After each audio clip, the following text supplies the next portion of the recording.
Assalamualaikum warahmatullahi wabarakatuh. Baik, di sini kami dari kelompok 5 ingin memaparkan materi penerapan obat pada tingkat molekuler. Adapun anggota kelompok kami, yang pertama ada saya, Sahla Muyassar AS, Messi Bunga Prima, dan Diandes Kakilai. Masuk ke materi pertama, yaitu mekanisme aksi obat.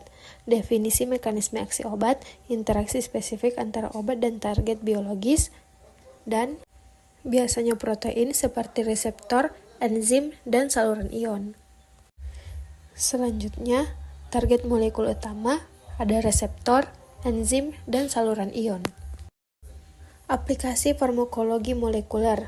Farmakologi molekuler pada dasarnya merupakan cabang ilmu farmakodinamika yang memainkan peran krusial dalam penemuan dan terapi obat.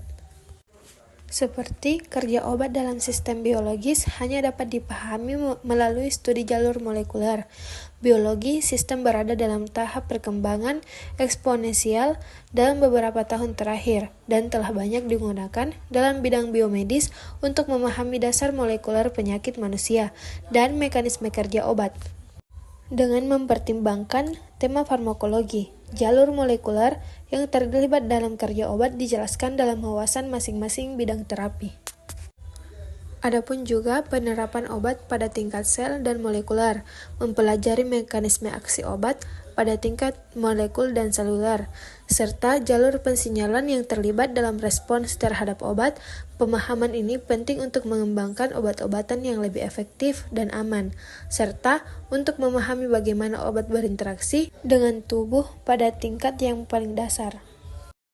Adapun mekanisme aksi obat pada tingkat molekuler, obat berinteraksi dengan molekul target dalam tubuh seperti reseptor, enzim, atau kanal ion untuk menghasilkan efek terapeutik. Interaksi ini dapat berupa: yang pertama, aksi pada reseptor. Obat dapat bertindak sebagai agonis atau mengaktifkan reseptor, atau antagonis menghalangi reseptor. Contohnya adalah obatan yang berinteraksi dengan reseptor neurotransmitter di otak. Yang kedua, ada aksi pada enzim.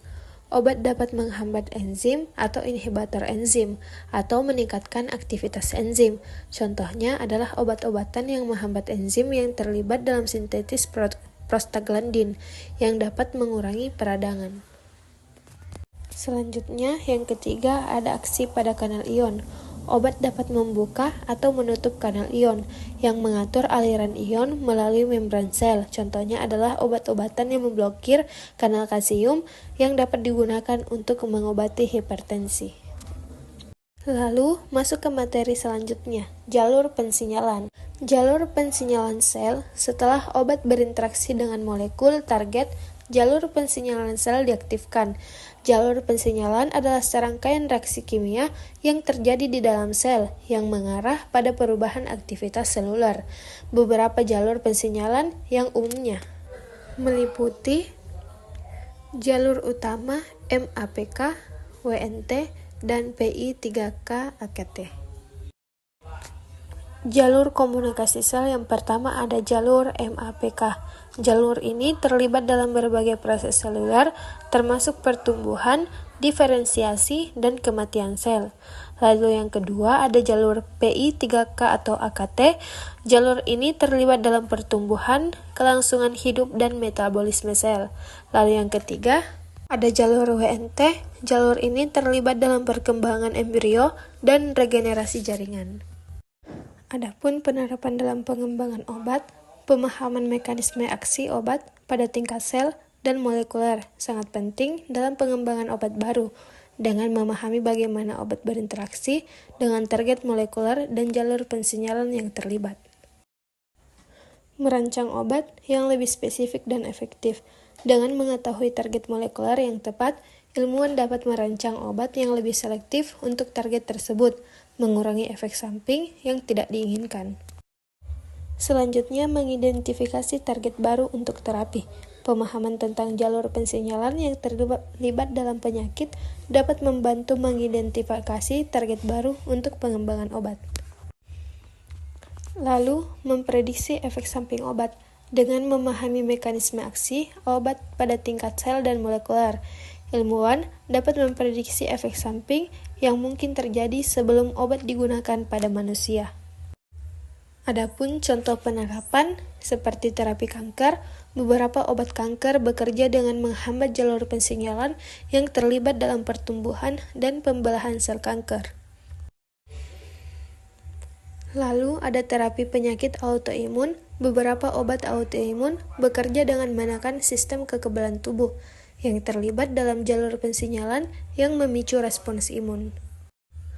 Selanjutnya ada terapi penyakit kardiovaskular. Beberapa obat kardiovaskular bekerja dengan mempengaruhi jalur pensinyalan yang terlibat dalam pengaturan tekanan darah dan fungsi jantung.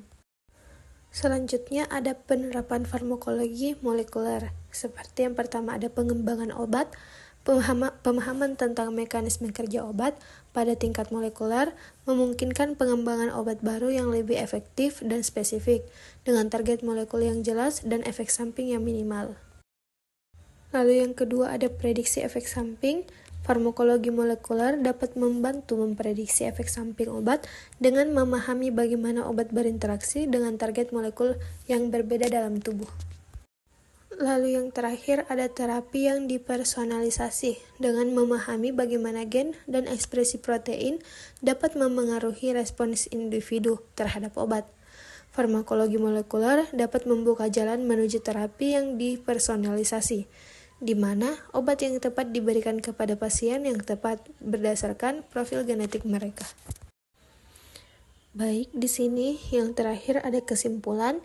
Yang pertama, pemahaman mekanisme aksi obat di tingkat sel dan molekuler sangat penting untuk mengembangkan terapi yang lebih tepat, efektif, dan spesifik terhadap target biologis. Yang kedua, obat bekerja melalui target-target molekuler seperti reseptor, enzim, saluran ion, dan transporter yang memicu perubahan aktivitas seluler melalui jalur pensinyalan. Baik, itulah tadi hasil dari diskusi kami. Sekian, wassalamualaikum warahmatullahi wabarakatuh.